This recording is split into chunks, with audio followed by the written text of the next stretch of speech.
it's not me.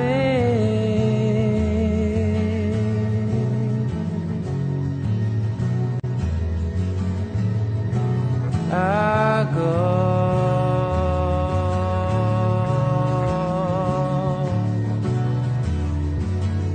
where I please.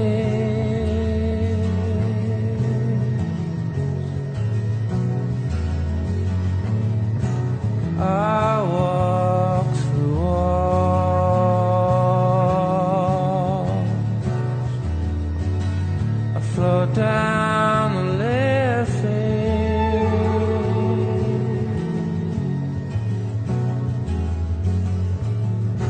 I'm not here.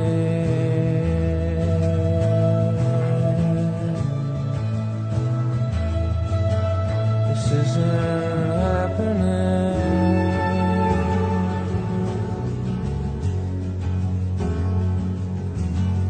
I'm not here.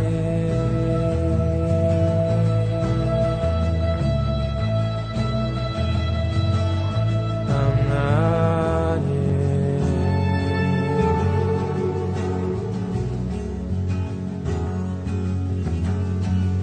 In a little while,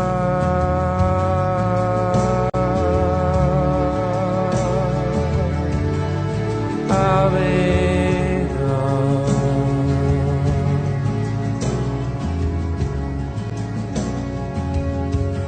The moment's already passed.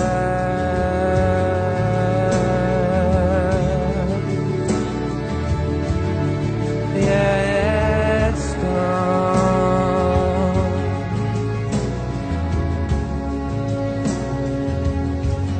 And I'm not here.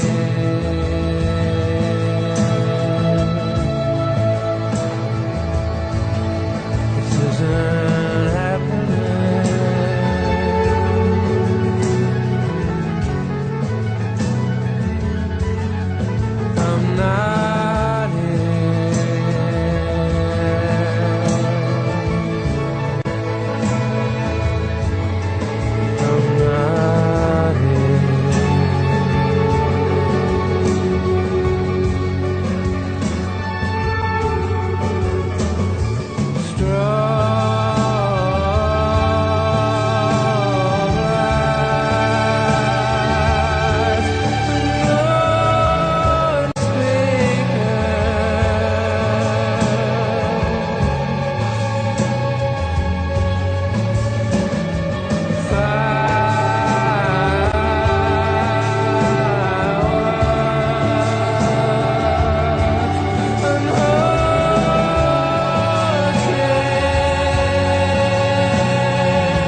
So it's the 29th of October. I'm with Dr. Judy Wood in Brighton in the UK.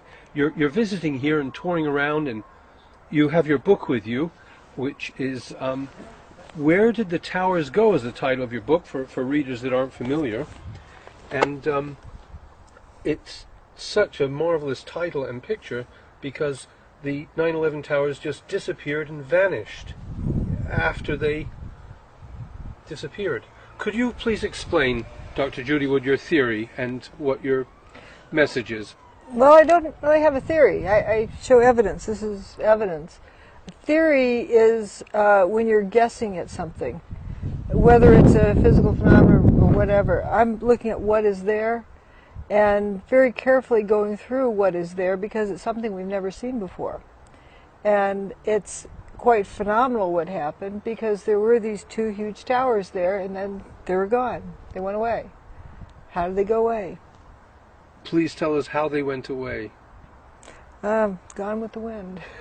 They primarily turned to dust. And what I would start out with is, let's see, page 191 is a good page to start on. You had these, this is the elevation map of what was left. Here's what should have been there before. And right here, people survived in that little hump at the bottom of Building 3. The rest of Building 3 was gone. And the bottom of Tower 1, that little hump there, 14 people survived. They looked up and saw blue sky. They weren't squashed. And also, the main body of Building 4 went away. And something that few people recognize is that that building just went, you know, this tipping top of this building would have landed on that. But that isn't why it went away, because it didn't crush very much into the ground. Right there, right below where I'm pointing, notice this narrow part going into the north wing, that's north, that is missing. And if we look here, that's, see that little neck kind of, is not much left right down to the ground. There's a little bit of this corner, but not much else. But right below the ground level was a mall. This is inside that mall, right about in here, right near that corner. It says Innovation Luggage and Hallmark Cards. So we know where they were in the mall. Yeah, it looks a little bit punched in down there, but these lights are just shaken loose. You know, they're it walking should be upright. demolished, is what you're saying. It shouldn't be there at all. Right. In the normal science of things. This is that parking garage under buildings 4 and 5, right after 9/11. After 9/11. So that green hallway down there, that's under that missing part of building 4. There's a little bit more dirt there probably, but that is not crushed in. Not at all. That's, to me, one of the most shocking things. I'm always wondering how you avoid the political content. You know, what was the intention, the conspiracy, who was behind it? But you do avoid all those issues, yes? Right, because it's nonsense to talk about who did it until you know what they did. If you don't know what the crime was, how can you convict somebody of it? And another thing I do to avoid biasing observations is if I don't know what the phenomenon is that I see taking place, I don't call it by a name of a known phenomenon. If you, like smoke, well then you're going to assume it's fire. Maybe it's another process. Maybe it's dust. Who knows? You know, it could be a variety of things. But when you immediately call it smoke, you're biasing your observations. So that's why I use a unique language, because it keeps you most open-minded. Just look with your eyes, see what you see, because this is something we've never seen before. I tend to think that how we got into this mess to begin with is that too many people are feeding from the same same water. Mm. That they all are in lockstep, and one person decides for everybody else. Like, people turn their thinking over to someone else's keeping. But I'm seeing that's more in the U.S. than it is here. We're less programmed, you're saying, in Europe. Right, more open-minded, free-thinking, less vulnerable to peer pressure. And you tend to do your own thing more. And there's some other interesting subtleties that someone at the Isle of Wight actually helped point out to me. That my presentation, I don't force feed people. I give them the information and let them put it together, because I think that's the best teaching tool, because when the student learns and it runs through their own mind, they own it. It's their thought, and nobody can take it away. Rather than, I'm the great guru, listen to me, memorize what I say, and then another guru comes on, which one should we follow? And or somebody starts up some rumors about this person doing the smear campaign, and that, if you follow gurus, that can easily turn things around. But if the student learns for themselves, and my book is written to empower the student to learn for themselves and to think for themselves, then they own it. I don't know how you withstand the efforts that are made to discredit you. On the internet is what I witness. I fortunately had a video of yours regarding your work, and it's super popular, but the amount of people that want to comment and not give you credit, I don't know how you withstand the pressure. It is quite phenomenal. I mean, it could give a person a nervous breakdown in the normal course of events. As a friend of ours that refers to me as holy water, kind of like what you flick on a vampire, see if test to see if somebody's a vampire or a devil or whatnot. Better than just a litmus test. And what this has told me is that I'm dead center over the target. There are, the opposition is willing to give up anything but this. And it's easiest for me to tell the difference between what's what, because I'm right at the center. If somebody starts acting kind of weird, okay, I know what that is now, I recognize that, this is what's going on. See, the thing is, 9/11 seems to be perpetrated in a phenomenal manner that we don't understand, but surely these same forces are used in other places. In general, do you not feel that the forces used against 9/11 have been used elsewhere on the Earth? Oh, yes. Yeah, it's undoubtedly, and that's a big concern, because it's going to be used again. If it hasn't, it will be. That the best way to ensure that it doesn't is that we all understand it. If everyone knows it and recognizes it, it's going to be kept the safest. But more importantly is that this is a type of free energy technology. And what I mean by free energy is it's not metered. It's not conventional energy. And who controls the energy controls the people. That might have to do with why I'm dead center over the target. Well, I want to thank you for your time. Thanks.